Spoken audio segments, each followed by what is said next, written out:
Pedro Pondé, cantor da banda Escambo, está aqui com a gente conversando um pouquinho sobre, entre muitas coisas, sobre o show que fará amanhã de abertura do show de Lenine lá na Concha Acústica do TCA. E Renato Cordeiro, nosso parceiro, que normalmente deveria ter estado aqui hoje fazendo esse programa junto com a gente, mas está com um probleminha de voz, não pôde vir. Mandou uma pergunta, de onde quer que ele esteja. Como é que funciona a escolha por releitura que vocês fazem? Como, por exemplo, de Gonzaguinha e Chico Buarque, que vocês já regravaram aí com uma versão adaptada, eu diria. É interessante como isso acontece, assim... Nos ensaios a gente toca as músicas que já existem, né? Mas entre uma música e outra, às vezes a gente surta, né? A banda não quer ficar repetindo as coisas. A gente tem essa ânsia de estar criando, ou pelo menos relaxar um pouco, né? Vamos tocar o que der na telha. E geralmente essas versões nascem assim, né? A parte musical nasce assim e a letra vem da minha memória de infância, assim. Eu escutava muita porcaria na rádio, tinha muita adolescente, com direcionamento que a vida me dava. Mas eu não escutava as coisas que minha mãe ouvia em casa, velho. Eu dizia, pô, música de velho, velho. Pô, tá ouvindo aí Maria Bethânia, Caetano, não sei o que, blá, blá, blá. Coisa de adolescente, né? Aí depois de um tempo eu percebi que o que ficou na minha cabeça foi o que minha mãe colocava e não o que eu ouvia na rádio. E aí nesses momentos em que a banda começa a surtar e tocar qualquer coisa, eu tento desconstruir a melodia na minha cabeça e encaixar a letra no que eles estão fazendo. Uhum. E aí vai acontecendo, é um processo meio... Como é que eu vou dizer? É um processo quase mediúnico de todos ali. A gente fecha o olho e vê o que acontece. Uhum. Depois que a gente para amarrar as coisas, né? Não, aqui tem uma pausa, aqui tem isso, aqui tem uma virada e tal. Mas geralmente surge disso, dessa confusão de barulhos entre uma música e outra. Agora, Exemplo disso... Oh, desculpa, não, nada. Felipe Costa.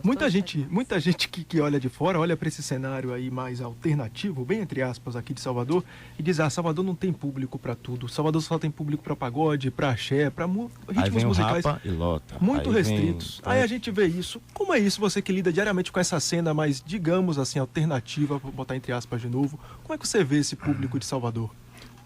Na verdade, eu não vou falar do público, assim, eu prefiro falar dos empresários. Eu acho que eles são muito preguiçosos, muito acomodados e, no final das contas, acabam sendo muito burros, sabe? Porque eles não percebem o grande potencial que a gente tem aqui, sabe? A gente, eu costumo dizer que a galera independente, não alternativa, esse termo eu acho que não pega muito bem. Mas, enfim, eu acho que se eles percebessem esse potencial, eles podiam... A deles é ganhar dinheiro, né? Eles não estão preocupados com arte. Mas eles podiam ganhar dinheiro e fazer uma coisa bacana também, se eles se arriscassem um pouco mais a princípio, sabe? Mas a gente sempre produz muita coisa boa, velho. O negócio é que a gente tem que sair daqui pra acontecer, né? João Gilberto teve que sair, Caetano teve que sair, não sei o quê. Até hoje todo mundo tem que sair, Pitty teve que sair. É fato, a gente não consegue o suporte aqui. A gente não tem lugar nem pra tocar direito. Quando tem lugar, a Sucom aparece, embarga. Enfim, os equipamentos não são bons. A gente tira leite de pedra e, assim, eu falo das dificuldades, mas na verdade eu agradeço por elas porque... nós só temos nesse meio chamado alternativo pessoas que estão ali fazendo porque gostam muito do que estão fazendo, sabe? E então o trabalho deles tem muita qualidade, são pessoas muito bem resolvidas com elas, sabe? Isso é bacana. Mas eu acho que é realmente aquela coisa, o cara monta um bar aqui em Salvador e aí ele nem pinta a parede, velho, porque lota, e aí é que tá a parte do público. O público tá acostumado a não reclamar, porque acho que se reclamar vai ficar de chato, de inoportuno, de inconveniente. Não é, acho que a gente tem que reclamar, sabe? A gente tem que falar, isso aqui tá errado, velho, você podia melhorar isso aqui e tal.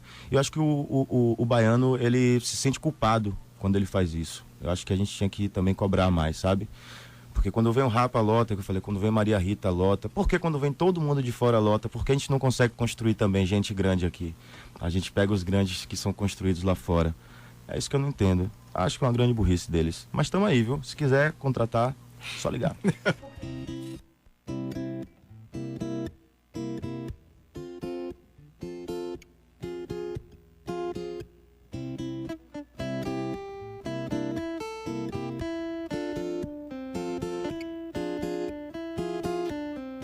Deixa, Paulo Calil. Roda Gigante, faixa 7 do disco Flair do Escambo. Pedro Pondé está aqui com a gente hoje, conversando sobre o disco e sobre muito mais.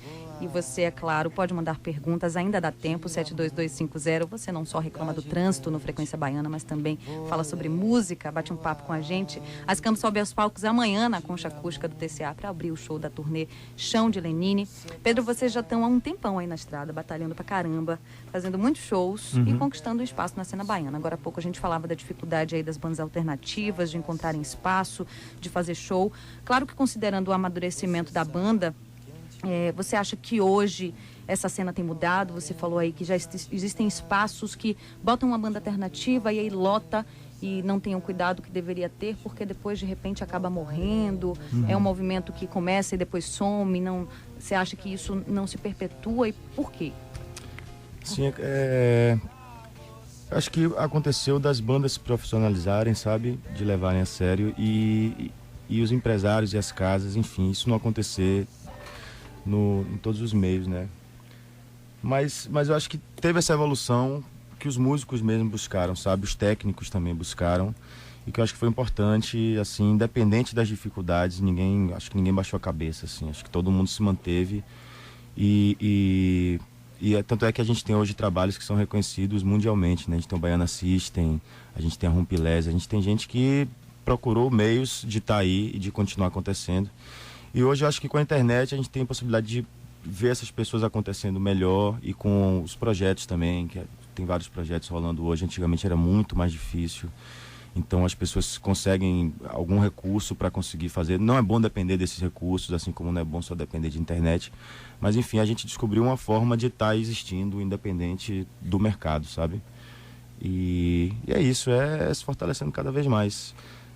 Uma outra questão que eu acho que acontece muito em Salvador me fugiu aqui agora. Fugiu. Se quiser, eu já emendo com a pergunta do ouvinte aqui, que é mais ou menos sobre esse assunto. É José, final de telefone 4894, acho que é Josi, final de telefone 4894.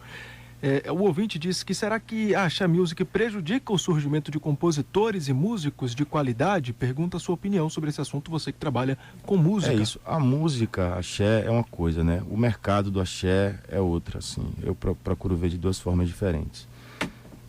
Eu acho que o axé se prejudicou também enquanto movimento musical e artístico. Eu acho que deixou de ser um movimento artístico, musical e virou um movimento mercadológico. Então acho que ele mesmo se prejudicou com isso e acabou prejudicando logisticamente todo mundo, porque é a monocultura, né, velho? Tudo bem, eu entendo que aqui é a terra do sol, é Salvador e tal, e que o axé realmente é o produto mais pitoresco, assim, mais característico que a gente tem. E o pagode. E, assim, não sou contra, muito pelo contrário. Eu acho que são ritmos legítimos. Entendo como eles surgiram e nasceram, mas, infelizmente, eles foram desviados depois, né? E existe esse mercado que é um mercado cruel mesmo, que é, assim, Dom Corleônico, vamos dizer, né? É a grande família, assim. Eles se conhecem, eles jantam juntos, almoçam juntos e a Bahia é deles, né? Está na mão deles, os meios estão todos na mão desses caras. Aproveitando o tema axé e voltando um pouquinho a falar sobre a cena da música, sobre os espaços que estão se abrindo para o mercado alternativo, o carnaval. Há 2, 3 anos aí a gente tem visto bandas alternativas, Ministério Público mesmo é um exemplo que eu citaria, que no ano passado desfilou. Saiu. É isso, Carnaval eu já fiz 2 vezes, assim, e desse jeito que tá, eu prefiro não fazer nunca mais, porque eu acho uma falta de respeito absurda com o artista, sabe? Com o público também, que aquele artista tá levando pra rua. E o que eu vi com o Ministério Público foi uma luta, assim, foi uma demonstração de força e de raça, de querer muito fazer aquilo ali. Mas, assim, não é uma coisa que você vai querer fazer sempre, né? Porque realmente as condições são muito precárias. Os caras chegaram lá, 3 da manhã, iam sair 4, aí atrasou tudo. Aí os caras saíram com o sol já na cabeça. O equipamento estava todo desmontado ainda, porque atrasaram o trio, porque a Daniela estava em tal lugar e tinham que filmar ela. Enfim, é o tipo de coisa que acontece. Você tenta participar do carnaval, fica cheio de esperança, vai ter um trio, e quando chega na última hora acontece a mesma coisa que acontece durante o ano. Você é atropelado e jogado pro fundo. E ainda sobre carnaval, né, Daniela? Exato. Prossiga. Vou continuar? Por favor. Tá, foi você que entrevistou, mas eu vou antecipar o que foi que o Lenine disse que vai fazer no carnaval dele, já que o Scambo vai abrir o show do Lenine aí no Teatro Castro Alves. Ou ele vai encerrar o nosso, né? Tanto faz. Ele vai encerrar, tanto faz. A ordem dos fatores, né? Não, seria muita pretensão, ele é o cara. Então, 2013 ainda não deve ser o ano em que veremos Lenine cantando por aqui. O de Recife já lhe toma muito tempo. O Carnaval de Recife, ao longo desses anos, ele cresceu muito. E ele tem a coisa de vários polos que acontecem simultaneamente. Essa ideia se foi, de uma maneira muito benéfica, foi se propagando para o estado inteiro. Hoje eu tenho que negociar com a minha saúde para saber em quantos lugares eu posso fazer. Porque, na verdade, eu não sou muito aeróbico. O carnaval, por exemplo, é uma coisa muito aeróbica. E mais, tem uma ciência para fazer isso. Tenho vários amigos em Salvador, vários já me chamaram, alguns eu participei, já participei com Daniela, já participei com Ivete, já participei com Carlinhos, já participei com vários. Mas na época do carnaval, realmente, eu tô lascado de trabalho. Tá aí, Lenine, então... Eu tô lascado de trabalho, foi ótimo. 2013 não vai ser provavelmente ainda o ano em que teremos a luxuosa presença de Lenine no carnaval, mas tudo bem, a gente tem amanhã para quem quiser conferir. Vamos de música mais um pouquinho. Depois da gritaria da noite da casa cheia, depois da bebedeira do fumo da cara torta no azulejo do banheiro, eu sinto medo. Essa é Fico Sol, do disco Flé, da banda Escambo. Eu queria agradecer a Pedro Pondé e aos meninos da produção também aqui, Fernando e Maurício, que vieram, que ficaram aqui só circulando pelos bastidores, mas a presença da banda aqui nos nossos estúdios. Desejar um bom show amanhã, obviamente. Valeu. Agradecer de mais uma vez. Obrigado, queria agradecer a atenção, né, de todo mundo e dizer que uma coisa que a gente não disse, que é importantíssima, que o show da gente começa às 18 horas, então a gente sabe que a cerveja lá fora é mais barata, mais fácil de pegar, que lá dentro tem uma fila para pegar cerveja, mas entra cedo que a Escambo vai começar às 18 horas. Lá é pontual mesmo. Então vamos chegar lá. E uma coisa, o CD da gente vai estar sendo vendido lá e o preço do CD da gente é o preço que você quiser ou puder pagar, você vai escolher o preço. Ó, que beleza. E também está aí disponível na internet, então é colaborativo mesmo, é incentivo mesmo nesse caso. E você que vai lá então amanhã conferir ingressos aí, aproveitando a deixa, R$80 inteira, R$40 a meia é o ingresso do show lá na Concha Acústica do Teatro Castro Alves para o show de Escambo. Em seguida, o show do disco Chão de Lenine. Obrigada mais uma vez aos meninos. Valeu, aquele abraço, gente.